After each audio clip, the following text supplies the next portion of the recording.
नाज़रीन अदाब, कश्मीर न्यूज के साथ मैं उल्फत आरा आपका इस्तकबाल करते हैं। वजीर आजम नरेंद्र मोदी ने कहा कि हुकूमत जम्मू कश्मीर के तीनों खित्तों की हमजहत तरक्की के अहद की पाबंद है। सांबा जिला के विजयपुर में कई प्रोजेक्टों का इफ्तिताह और संग बुनियाद रखने के बाद वजीर आजम ने रैली से खिताब किया। नरेंद्र मोदी ने कांग्रेस को शदीद तनकीद का निशाना बनाया। वजीर आजम ने कहा कि सिर्फ बीजेपी ही वाहिद पार्टी है जिसने किसानों की बहबूद के इक़दाम किए हैं। एक रिपोर्ट।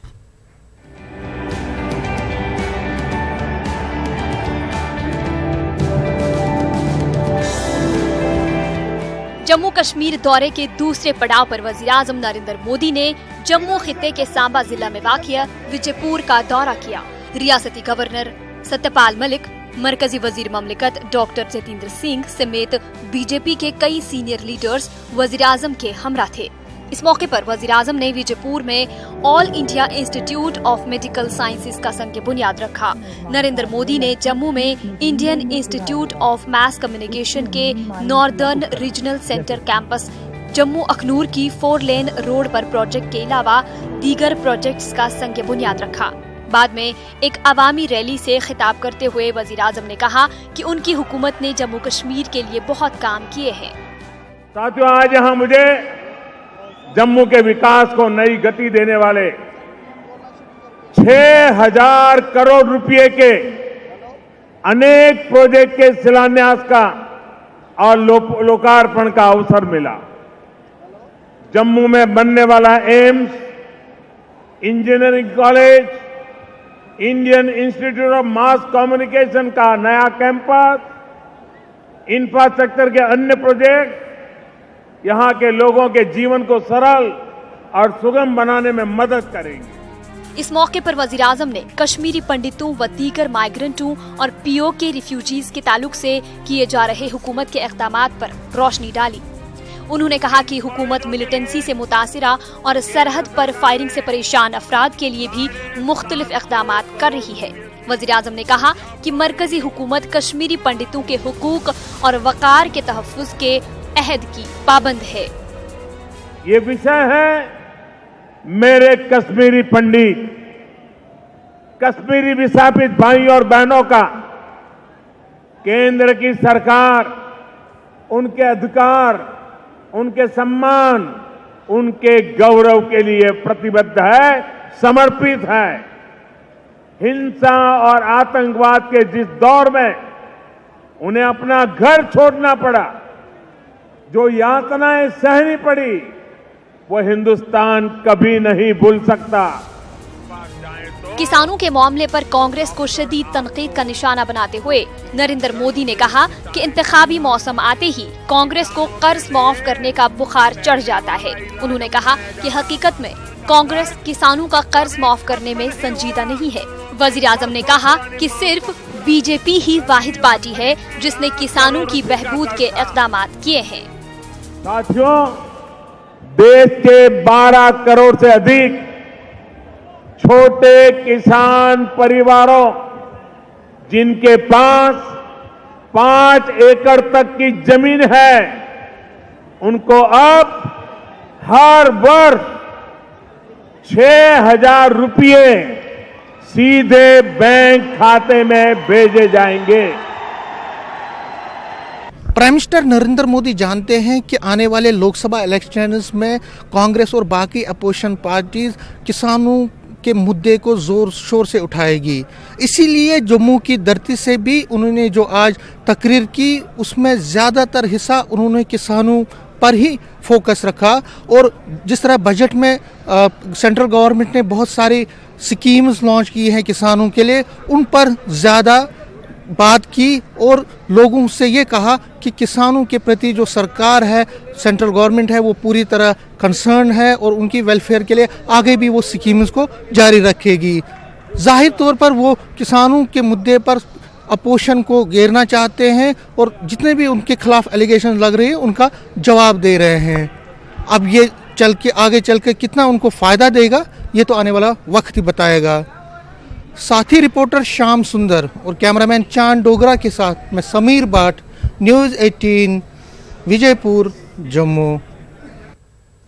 वहीं इस दौरे के दौरान वजीर-आजम नरेंद्र मोदी ने जम्मू कश्मीर से मिलिटेंसी को उखाड़ फेंकने का अज़्म किया। श्रीनगर में एक तकरीब से खिताब करते हुए नरेंद्र मोदी ने कहा कि हिंदुस्तान ने सर्जिकल स्ट्राइक के जरिए दुनिया को बता दिया है कि हुकूमत ने दहशतगर्दी से निपटने के लिए नई हिकमत अमली अपना ली है। अपने इस दौरे के मौके पर वजीर-आजम ने तकरीबन 7,500 करोड़ रुपए के कई तरक्याती प्रोजेक्टों का इफ्तिताह और संग बुनियाद रखा, जिनमें अवंतीपुरा में एम्स, ट्रांसमिशन लाइन और मॉडल कॉलेजेस शामिल है। वजीर-आजम ने रूसा स्कीम का भी इफ्तिताह किया। आज पूरा देश निर्दोष निहत्थे थे कश्मीरी बेटे बेटियों की हत्या होते देखकर आक्रोश में है, सिर्फ इसलिए कि वो नौजवान शांति चाहते हैं, जीना चाहते हैं। उन्हें आतंकवाद का शिकार बनाया जा रहा है। यही यहां के आतंकवाद की सच्चाई है। मैं आज आपको, जम्मू कश्मीर के नौजवानों को और पूरे देश को यह विश्वास दिलाता हूं, इस आतंक का पूरी ताकत से मुकाबला किया जाएगा। हर आतंकी को मुंह तोड़ जवाब दिया जाएगा। सर्जिकल स्ट्राइक करके हम पूरी दुनिया को बता चुके हैं कि अब भारत की नई नीति और नई नीति क्या होती है। हम जम्मू कश्मीर में भी आतंकवाद की कमर तोड़ करके ही रहेंगे। जम्मू कश्मीर का विकास, यहां के लोगों का विकास, यह हमारी प्राथमिकता है और हमेशा रहेगी। वजीर-आजम नरेंद्र मोदी जम्मू कश्मीर के दौरे पर सबसे पहले लद्दाख पहुंचे। वजीर-आजम ने CIBS हॉल लेह में खिताब किया। प्रोग्राम में जम्मू कश्मीर के गवर्नर सत्यपाल मलिक भी मौजूद थे। पीएम मोदी ने अपने खिताब में कहा कि लद्दाख बहादुरों की जमीन है, जिन्होंने हमेशा मुल्क की खिदमत की। उन्होंने कहा कि वो लेह के अवाम की परेशानियों को दूर करने की कोशिश कर रहे हैं। उन्होंने कहा कि लेह में 5 नए ट्रैकिंग रूट खोले जाएंगे। उन्होंने कहा कि खित्ते की तरक्की के लिए कोई कसर बाकी नहीं रखी जाएगी। इस तकरीब में LAHDC ओहदेदार भी मौजूद रहे। मोदी ने यहां 5 प्रोजेक्टों का इफ्तिताह किया। लेह में cluster university, KBR new terminal, 9 MW हानू hydro project, Srinagar Dras Kargil Leh 220 kV transmission system और ट्रैकिंग रूट्स का इफ्तिताह किया। विकास के लिए आने वाले पैसे यहां की ऑटोनोमस काउंसिल ही जारी करती है। काउंसिल के अधिकारों के दायरे और फैसले लेने की शक्ति को भी बढ़ाया गया है। इससे यहां के महत्वपूर्ण विषयों को ज्यादा तेजी से और ज्यादा संवेदनशीलता से सुलझाया जा सकता है। अब आपको अपनी जरूरतों के लिए बार बार श्रीनगर और जम्मू नहीं जाना होगा, लेकिन ज्यादातर काम यहीं लेह और लद्दाख में ही पूरे हो जाएंगे। साथियों, केंद्र सरकार सबका साथ सबका विकास के मूल मंत्र पर काम कर रही है। देश का कोई भी व्यक्ति, कोई भी कोना विकास से अछूता ना रहे, इसके लिए ही सबका साथ सबका विकास का मंत्र लेकर के हम पिछले 4.5 से लगातार दिन रात कोशिश कर रहे हैं। मैं यहां के लोगों को ये विश्वास दिलाता हूं कि लेह लद्दाख करगिल के विकास के लिए कोई कसर, कोई कोर कसर बाकी नहीं छोड़ी जाएगी। इस बीच नरेंद्र मोदी के लद्दाख दौरे को बीजेपी ने कामयाब करार दिया। दूसरी जानिब कांग्रेस का इल्जाम है कि लोगों को जो उम्मीदें इस दौरे से थी, उन पर वजीर-आजम खरा नहीं उतरे। उनका कहना है कि लद्दाख के अहम मुतालबात और मसाइल के सिलसिले में मोदी ने कुछ नहीं कहा। लद्दाख के लोगों के लिए 220 kV ट्रांसमिशन लाइन का जो इनोग्रेट हुआ था, लद्दाख यूनिवर्सिटी जो लद्दाख वाले मुश्किल से सोच सकते थे, तो इसी सरकार के दौरान श्री नरेंद्र मोदी जी ने लद्दाख को एक यूनिवर्सिटी दिया है। उसी तरह यहाँ जो न्यू ट्रैकिंग रूट्स खोले हैं, उसी तरह ले जो एयरपोर्ट हमारे एक कंजस्टेड था, छोटा सा एयरपोर्ट है, उसको अभी धनराशि काफ़ी 480 करोड़ के धनराशि दे के उसमें से 323 करोड़ का भी टेंडर भी हो के कॉन्ट्रैक्टर भी यहाँ आया हुआ है, तो उसको भी कंप्लीट करेंगे। 2021 सितंबर जो है 2021 तक इस एयरपोर्ट को कंप्लीट करके इसको टर्मिनल बे एक्सटेंशन दोनों करके लोगों को ये अर्पित करेंगे। तो ये जो है लद्दाख के विकास के लिए एक महत्वपूर्ण योग देंगे, लद्दाख को फलने के लिए फूलने के लिए ये एक अच्छा अवसर देंगे। तो पूरे लद्दाख वासियों की ओर से, मैं लद्दाख ऑटोनोमस हिल डेवलपमेंट काउंसिल की ओर से माननीय प्रधानमंत्री जी को मैं बहुत बहुत गहरे दिल से धन्यवाद देना चाहूँगा। आज एक बार फिर मोदी साहब ले पधारे, ये उनका तीसरा विजिट था। बहुत अच्छा मीठी मीठी बातें करके पहले की तरह यहाँ से फिर निकल गए। लद्दाखियों की उम्मीदों पर खारा नहीं उतरा, पूरा नहीं उतरा। हम लोग बहुत मायूस है। हम लोग उम्मीद कर रहे थे कि यहाँ पर यूटी के ऊपर ना तो कम से कम डिविजनल स्टेटस के ऊपर तो मोदी जी कुछ कहेंगे, कुछ नहीं कहा। और यहाँ के बोटी भाषा जिसको संविधान के 8वें अनुच्छेद में शामिल करने का जो डिमांड था लंबा, उसके ऊपर भी चुप्पी साधा। कैलाश मानसरोवर की बात हो, जोजिला टनल का काम करने की बात हो, स्कर्दो करगिल की रोड की बात हो, कुछ नहीं कहा गया। अब 2-4 चीजें जिसको उन्होंने शिलान्यास किया और फाउंडेशन स्टोन रखा, ये एक ऐसी चीजें हैं जिनका डिसीजन बहुत साल पहले हो चुका था। पावर ट्रांसमिशन लाइन की बात है, यूपीए के टाइम का प्रिंसिपल डिसीजन लेकर काम शुरू करवाया था। मैंने खुद जमीन लैंड सारा अलॉटमेंट जब सीईसी थे तब करवाया था, तब का काम शुरू किया हुआ का आज पूरा हो गया, चलो अच्छी बात है। 9 मेगावाट का जिसका उन्होंने इनॉग्रेशन किया, ये भी पहले का काम है, अभी के एनडीए का किया हुआ कोई काम नहीं। हाँ, यूनिवर्सिटी की बात है, यूनिवर्सिटी दिया अब, लेकिन यूनिवर्सिटी देने के साथ साथ में कितने पैसा इसको शुरू करने का उसके बारे में चुप्पी साधा, कुछ कहा नहीं। तो निचोड़ कर आप देखें तो ले देकर कोई ऐसा चीज लोगों के उम्मीदों पर जो पूरा खरा उतारे, ऐसा कुछ कहा नहीं गया। वजीर आजम नरेंद्र मोदी का ये खत्ते लद्दाख का तीसरा दौरा था और इस दौरे में उन्होंने 5 बड़े प्रोजेक्टों का इफ्तिताह किया, जिनसे अवाम पूरी तरह खुश नहीं है, क्योंकि खत्ते लद्दाख के कुछ अहम मसाइल, जिनमें Zoji La tunnel, union territory, body language का 8वें शेड्यूल में शामिल करना, कारगिल स्कर्दो रोड और सबसे अहम डिविजनल स्टेटस का जिक्र नहीं था। ताहम क्लस्टर यूनिवर्सिटी और ट्रांसमिशन लाइन को बीजेपी सरकार का एक अहम पेशवा माना जाता है। खत्ते लद्दाख से मीनुल इस्लाम, न्यूज़ 18 उर्दू। वजीर आजम नरेंद्र मोदी ने आज जम्मू कश्मीर दौरे के मौके पर शहर आफाक झील डल की भी सैर की। SKICC पहुंचने से कबल वो डल झील गए। उनके हमरा गवर्नर सत्यपाल मलिक भी थे। वजीर आजम मोदी ने कश्ती के जरिए डल झील का नजारा किया। डल की सफाई पर एक नुमाइश में भी वजीर आजम नरेंद्र मोदी शामिल हुए। इस मौके पर DC श्रीनगर सैयद आबिद रशीद भी वहां मौजूद थे। गवर्नर सत्यपाल मलिक के हमरा उन्होंने नुमाइश का जायजा लिया।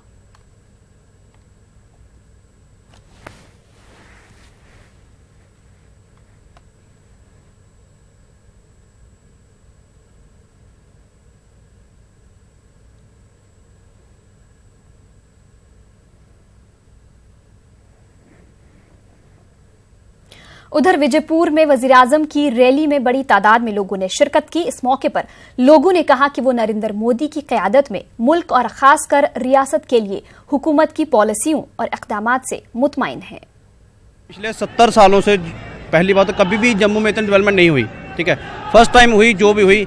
पहले लोग कहते थे, अपोजिशन वाले बोलते थे कि देश बदलेगा, देश नहीं बदला। 4.5 साल में हम सबका दिमाग बदल गया, हम इतने इंटेलिजेंट हो गए हैं, ये 4.5 साल से पहले नहीं था। एम्स यहाँ पे ओपन हो रहा है, ठीक है। इसके साथ में यहाँ पे IIT कॉलेज यहाँ बन रहे हैं, IIM कॉलेज बन रहे हैं यहाँ पे, और यूनिवर्सिटी देखिए, यूनिवर्सिटी में इतनी सारी डेवलपमेंट की है। रोड्स हमारे जम्मू में कोई ऐसा रोड नहीं जहाँ पे रोड खराब हो, इतने डेवलपमेंट करवा रहे हैं। कोई ऐसे टनल नहीं जो टनल नहीं बनी हुई, कोई काम ऐसा नहीं जो काम रुका हो। खासकर जो 2000 रुपया किस्त हर महीने आएगी, साल में एक बार आएगी, 6000 रुपया साल में आएगी ना, वो बहुत अच्छी है। किसानों को सीधे खाते में पैसा जाएगा, मुचौलियों के काम बंद हो जाएंगे, भ्रष्टाचार नहीं रहेगा।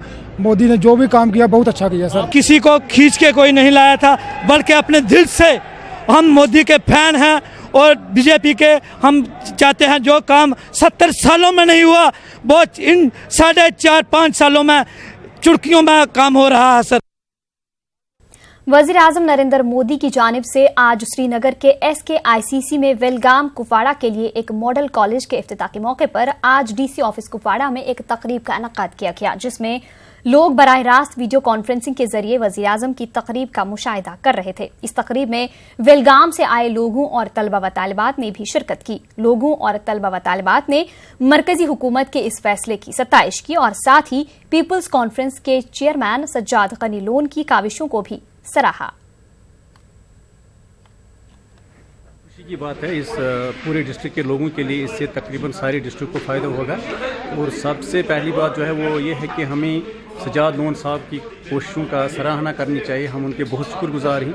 उनकी कोशिशों की वजह से ही आज ये डिग्री कॉलेज, जो मॉडल डिग्री कॉलेज यहाँ पर आ गया, तो ये उनके ही सर जाता है। और हम बहुत शुक्रगुजार हैं डिस्ट्रिक्ट एडमिनिस्ट्रेशन के, गवर्नर एडमिनिस्ट्रेशन के। सबसे पहले जो इसमें हमें शुक्रगुजार रहना चाहिए वो सज्जाद लोन साहब का। जो हमारे जी सर, हम सेंट्रल गवर्नमेंट का शुक्रगुजार कि जो उन्होंने आज इस मॉडल कॉलेज का इनाग्रेशन करके उन बच्चों का सपना पूरा किया जो शायद वहाँ विलगाम इलाके से हंदवारा कॉलेज तक न जा पाते, क्योंकि तकरीबन 60 किलोमीटर का सफर था, जो आज एक मनी यूनिवर्सिटी बन गई और उसमें बहुत सारी चीज़ें अवेलेबल हैं जो शायद बाकी कॉलेजों में ना हो। आज उन बच्चों का, उन इलाके का, उन सब का सपना पूरा हो गया। शहीद औरंगजेब के वालिद मोहम्मद हनीफ ने आज बीजेपी में शमूलियत इख्तियार कर ली। सांबा के विजयपुर में वजीर आजम की रैली के मौके पर मोहम्मद हनीफ बीजेपी में शामिल हुए। न्यूज 18 से बात करते हुए मोहम्मद हनीफ ने कहा कि वो वजीर आजम की शख्सियत से मुतासिर हुए हैं और कहा कि नरेंद्र मोदी गुर्बत के खात्मे के लिए मौसर इकदाम कर रहे हैं। मोहम्मद हनीफ ने इस बात को भी मुस्तरद कर दिया कि बीजेपी एक फिरका परस्त पार्टी है। जो इरादा है दिल की बात कहना चाहिए, लेकिन सबसे बड़ी बात यह है कि जो हमारे कश्मीर के अंदर खून की नदियां बह रही हैं, वो नदियां ना बहें, उसको रुकावट करनी है और मिलिटेंसी को दूर करना। बंटवारा नहीं करती और गरीब आवाम के साथ है हमेशा के लिए, गरीब की मदद करती है बीजेपी पार्टी। और जो काम इससे पहले किए हैं बहुत अच्छे काम किए हैं। और जो अपने गवर्नर साहब ने जब से आए उन्होंने कितने अच्छे काम किए यहाँ पे और आज भी कर रहे हैं, और फिर जो बाकी हैं उनको भी वो करके जाएंगे।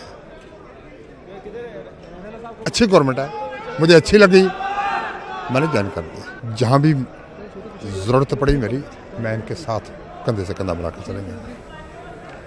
मैं कल मेरे साथ पूरी बरादरी है, पीछे भी हम इनसे कंधे से कंधा मिला के हमेशा चलने के लिए तैयार है।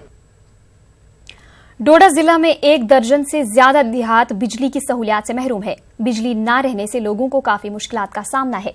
जंगली जानवरों का खौफ भी इन्हें हर दम सताता रहता है।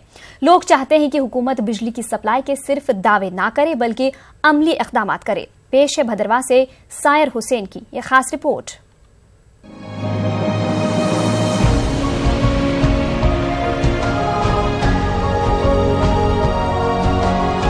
डोडा की कहारा तहसील के 4 छोटे गांव गन्नूरी, कुठल, बनी और डरमन शाम होते ही तारीकी में डूब जाते हैं। यहाँ 150 से ज्यादा खानदान जिंदगी बसर करते हैं। बिजली ना होने से इन्हें हर रोज बेहद मुश्किलात का सामना रहता है। बच्चों की तालीमी सरगर्मियां भी मुतासिर होती हैं। इन तस्वीरों से बखूबी अंदाजा लगाया जा सकता है कि शाम के औकात में पढ़ाई करना कितना दुश्वार रहता है।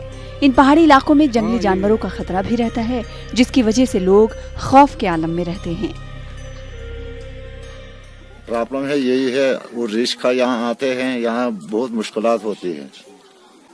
शेर आते हैं, इधर शेर माल में वो अंदर रखते हैं, हम पहरा करते हैं यहाँ रात दिन। इस साल से हम सुन रहे हैं कि बिजली आएगी, ये आएगी, वो आएगी, मगर इस वक्त तक कोई भी बिजली का बंदोबस्त नहीं हुआ यहाँ पर। इस वजह से गवर्नमेंट से अपील करते हैं हम कि हमें जल्द अज जल्द बिजली का कोई बंदोबस्त करें। एदाद-ओ-शुमार के मुताबिक गुज़िश्ता 1 साल के दौरान 3 अफराद को जंगली जानवर उठा ले गए और 20 अफराद जख्मी हुए हैं, जबकि 500 से ज्यादा मवेशी जंगली जानवरों का शिकार हुए हैं। लोगों का कहना है कि शाम होते ही वो अपने घरों में महसूर होकर रह जाते हैं। हालांकि हुकूमत की जानिब से हर घर तक बिजली फराहम करने के मिशन के तहत कई स्कीमें चलाई जा रही हैं, लेकिन इसके बावजूद यहाँ के लोग बिजली से महरूम हैं। मेन जो है यहाँ पे सोर्स ऑफ इनकम है वो माल मवेशी है।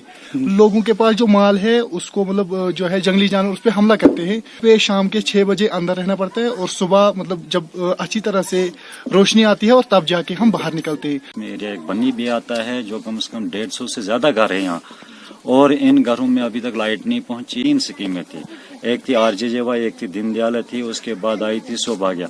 लेकिन इन्होंने जो टारगेट दिए थे कि 2017 में या 18 में या 2016 में इन स्कीम को हम लागू करेंगे, कंप्लीट पहुंचाएंगे घर घर में, लेकिन आज तक ऐसा नहीं हुआ। खित्ते चनाब के महकमे PDD के SE से जब इन इलाकों में बिजली की फराहमी के ताल्लुक से बात की गई तो इन्होंने यकीन दिलाया कि मार्च तक यहाँ बिजली फराहम की जाएगी। इन इलाकों के लोग गुज़िश्ता 20 साल से बिजली की सहूलत के मुंतजिर हैं। पता नहीं इन्हें मजीद कितना इंतजार करना पड़ेगा। उम्मीद है कि महकमे PDD मार्च तक इन इलाकों को रोशन करने के अपने वादे पर कारबंद रहेगा। न्यूज़ 18 उर्दू के लिए भदरवा से सायर हुसैन की रिपोर्ट। उधमपुर के चरखू गांव में पहली मर्तबा बिजली पहुंचाई गई है। मुल्क को आजाद होने के 7 दहाइयां बाद पहली बार गांव में बिजली की सहूलत आने से लोग काफी खुश नजर आ रहे हैं।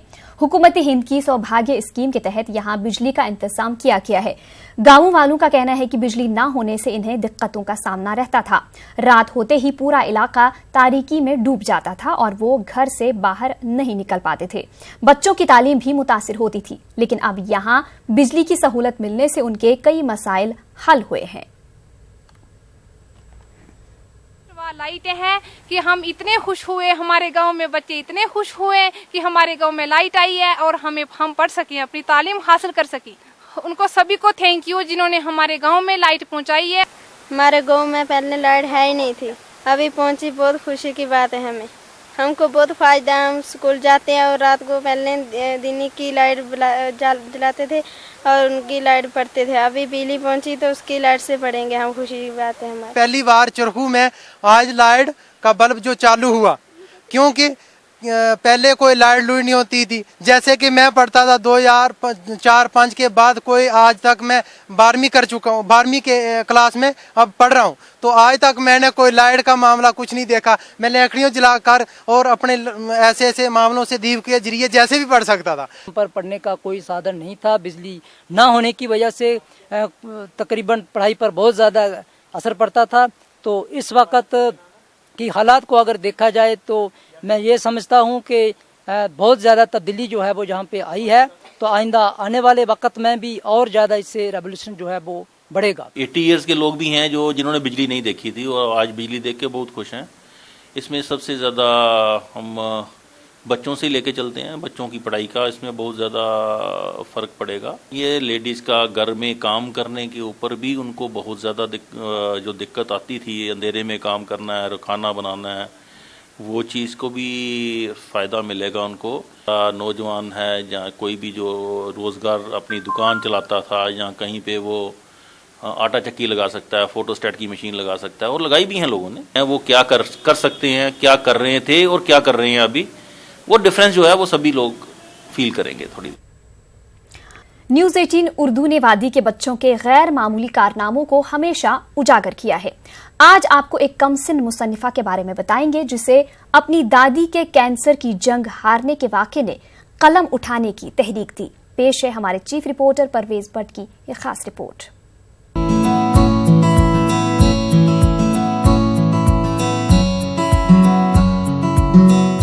13 साला दुहा भट्ट को शहर खास से ताल्लुक रखने वाली सबसे कम उम्र मुसन्निफा कह सकते हैं। दुहा को आम लड़कियों की तरह खेल कूद की सरगर्मियों में कुछ ज्यादा दिलचस्पी नहीं है, बल्कि उन्हें लिखने पढ़ने का बेहद शौक है। दुहा की अंग्रेजी जबान में पहली किताब भी मंजर आम पर आ चुकी है और इस किताब में दुहा ने अपनी दादी के मर्ज कैंसर में मुब्तला होने और इस बीमारी से जूझते हुए इस दुनिया से रुखसत होने के वाकयात को बड़े ही आसान और दिलनशीन अंदाज में तहरीर किया है। दुहा की किताब गुज़िश्ता दिसंबर में शाये हुई और इसे पज़ीराई भी खूब हासिल हो चुकी है। अपनी किताब किताब में मोस्टली जो मैंने थीम लिया है कैंसर का, उसमें मैंने कैंसर को एक एज अ बीमारी नहीं डिफ़ाइन किया है। मैंने एक ऐसी चीज़ उसको डिफ़ाइन की है जो कि एक इंसान को दूसरे इंसान से अलग करती है। तो मुझे सबसे पहले जब मैंने ये स्टोरी लिखी तो मैंने सबसे पहले थीम अपना कैंसर लिया और अपनी दादी के बारे में लिखा इसमें। तो उसके हवाले से मैंने जो कैंसर है उसको एज डिफ़ाइन किया कि उसने कैसे मेरी दादी को अलग किया मुझसे। तो वैसे मैंने कैंसर ही थीम लिया उसका कि वो बीमारी नहीं है, वो एक ऐसी मेरे लिए एक ऐसी चीज़ थी जिसने मुझे मेरी दादी से अलग किया। दोहा के अहले खाना का कहना है कि इब्तिदा में तो दोहा के कुतुबबीनी मशगले की जानिब कम ही तवज्जो दी गई, ताहम बाद में जब दोहा की लिखने की सलाहियतों का इजहार होने लगा तो बस फिर क्या था, इस बच्चे की खूब हौसला अफजाई की गई। दोहा की वालिदा अपनी लाडली की सलाहियतों को निखारने में अहम किरदार अदा कर रही है। दोहा की वालिदा को अपनी बेटी से बड़े कारनामों की उम्मीद भी जरूर है। बच्चों से हटके है ये, मतलब बाकी बच्चे जैसे खेलते हैं, कूदते हैं, घूमते हैं, घूमने का शौक, इसको वो ज़रा सा भी नहीं है। ये बुक वर्म बचपन से ही थी, बचपन से ये खिलौनों के साथ भी नहीं खेलती थी, बोलती थी मेरे लिए बुक्स लाओ, फिर हम इसको लाते थे वो मोटी मोटी बुक्स, तो खेलती थी उन्हीं के साथ। ये थोड़ा इसका था ये टैलेंट, तो फिर हमने इसका टैलेंट इसने खुद किया है, इसने खुद बाहर लाया, इसने खुद अपना नाम इवेंट में लिखवाया। तो फिर मैं इसके साथ गई, फिर मैंने इसको, फिर हम सब ने इसको सपोर्ट किया। फिर जब हमने देखा कि नहीं इसमें ये टैलेंट है, हम इसको नहीं छुपाएंगे इसका ये टैलेंट। दोहा का कहना है कि इस वक्त वादी कश्मीर के मुस्बत पहलुओं के बजाय उसकी मनफी तस्वीर को ज्यादा उजागर किया जाता है। दोहा अपनी तहरीरों के जरिए वादी के खुशनुमा हालात को दुनिया के सामने पेश करना चाहती है। दोहा ने कश्मीर की सयाहत और यहाँ की खूबसूरती पर किताब लिखना शुरू कर दिया है। तवक्को यही है कि ये किताब भी बहुत जल्द मुकम्मल होकर मंजर आम पर आ जाएगी। दोहा कहती है कि बच्चों को अपनी सलाहियतों और दिलचस्पी के मुताबिक ही सरगर्मियां अंजाम देने का मौका दिया जाना चाहिए।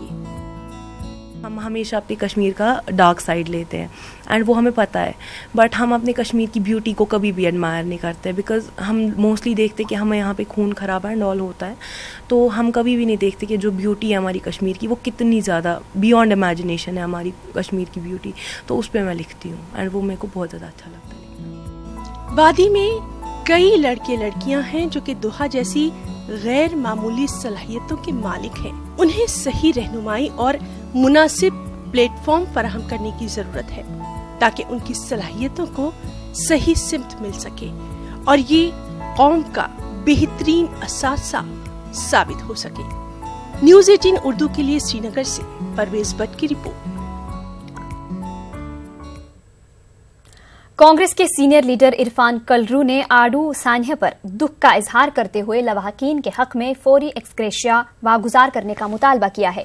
इरफान कलरू ने पहलगाम इलाके में महलूकीन के घर जाकर गमजदा खानदान से इजहार ताजियत किया। उन्होंने गवर्नर इंतजामिया से मुतालबा किया कि आड़ू में बर्फानी तोदों की जद में आकर जाँ बहक हुए 3 अफराद के घर वालों की बाज़ाबादकारी के लिए फौरी इक़दाम उठाएं। वाज़ेह रही कि इस सान्हे में जुम्मे के रोज बर्फ हटाने के काम के दौरान बर्फानी तोदों की जद में आकर पहलगाम और त्राल इलाकों से वाबस्ता 3 अफराद की मौत हुई थी।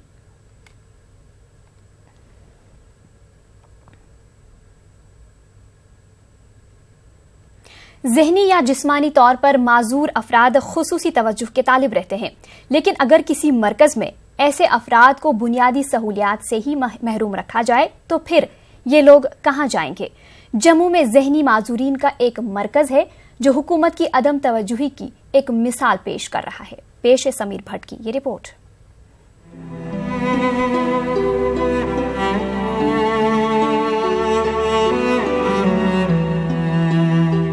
ये मासूम, यतीम और ज़हनी तौर पर माजूर बच्चे अपने मुस्तकबिल को लेकर समाज से कई सवाल कर रहे हैं। ये अलमनाक तस्वीरें हैं छन्नी रमा के माजूरीन के मरकज की। इस सेंटर में 2 दर्जन से ज्यादा ज़हनी माजूरीन रहते हैं, लेकिन खुसूसी तवज्जो के तालिब इन बच्चों को बुनियादी सहूलतों से ही महरूम रखा गया है। जब न्यूज़ 18 उर्दू ने इस सेंटर के हालात का जायजा लिया तो पता चला कि इस इदारे को सिर्फ खुदा के रहम करम पर ही छोड़ दिया गया। साल 2013 में हुकूमत के ज़ेरे इंतजाम आने के बाद से माजूरीन के इस सेंटर की हालत मजीद अबतर हो गई है। यहाँ बच्चों को दरकार जरूरी बुनियादी सहूलतें तक दस्तयाब नहीं है। इन बच्चों की देखरेख करने वाला स्टाफ भी गुज़िश्ता कई महीनों से अपनी तनख्वाहों तक से महरूम है।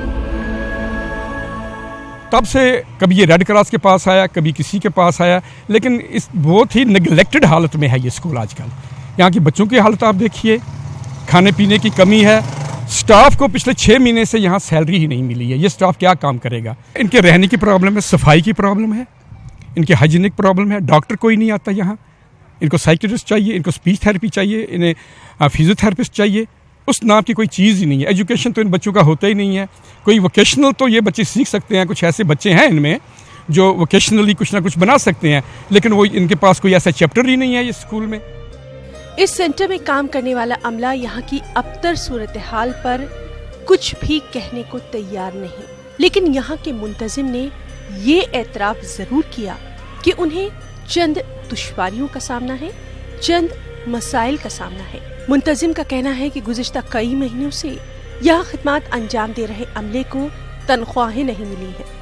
उन्होंने इस बात का भी एतराफ़ किया कि बाज़ निजी अफराद के अतियात की मदद से ही यहाँ का इंतजाम चल रहा है, जबकि हुकूमत की तरफ से इमदाद कम ही मिल पा रही है। तो ये हम चला रहे हैं होम, और इसमें पब्लिक की डोनेशन आ रही है, कैश कम आ रहा है, और ये ज़्यादा हमारे पास राशन वगैरह सफिशेंट आ रहा है। तो कुछ स्टाफ की प्रॉब्लम है, कुछ ऐसा है कि हमारी सैलरी जो है ठीक है, ब्लॉकेड है। हमारी मैनेजमेंट बड़ी कोशिश कर रही है इसको सॉल्व करने की। ये क्राइसिस चल रही है।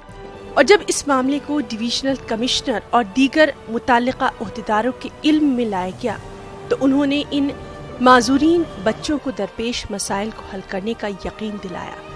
हाँ, यहाँ भी एक बात काबिल गौर रही कि किसी ने भी कैमरे के सामने कुछ भी कहने से गुरेज ही किया। सरकार अक्सर ये दावा करती रहती है कि वो फिज़िकली और मेंटली चैलेंज लोगों के लिए बहुत ज़्यादा रकूमात खर्च करती है, लेकिन अगर हम ज़मीनी सतह की बात करें तो ऐसा दिखता नहीं है। ज़रूरत इस बात की है कि सरकार कुछ ऐसे इक़दाम उठाए ताकि ये लोग भी बाकी आम लोगों की तरह एक अच्छी ज़िंदगी गुजार सकें। कैमरामैन अयूब के साथ में समीर भट्ट, न्यूज़ 18 उर्दू, जम्मू। कश्मीर उधमपुर के घोरदी में एक मिनी बस के पलटने से 13 अफराद जख्मी हो गए हैं। जख्मियों को डिस्ट्रिक्ट अस्पताल उधमपुर मुंतकिल कर दिया गया। बस उधमपुर से सत्यालता जा रही थी और क्रिस्टल के मकाम पर यह हादसा पेश आया। मकामी अफराद और पुलिस एहलकारों ने जख्मियों को अस्पताल मुंतकिल किया। उधमपुर के मेडिकल सुपरिंटेंडेंट डॉक्टर विजय ने कहा कि 13 अफराद को जख्मी हालत में अस्पताल में भर्ती कराया गया है।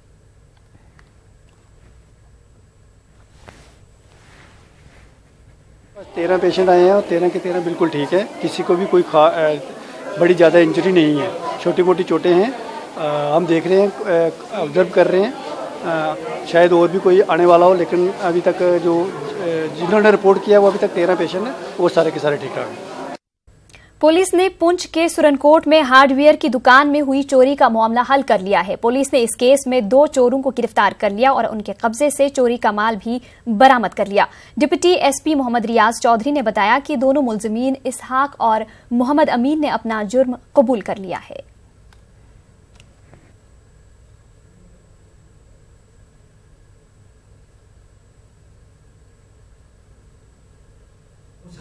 Mohammad Ishaq son of Qasim R Nadiyali Marhote presently Surankote, और Mohammad Amin son of Abdul Qayoom R Samhote, इन दोनों को हमने उठाया था। तो इनसे इंटरोगेशन वगैरह की गई।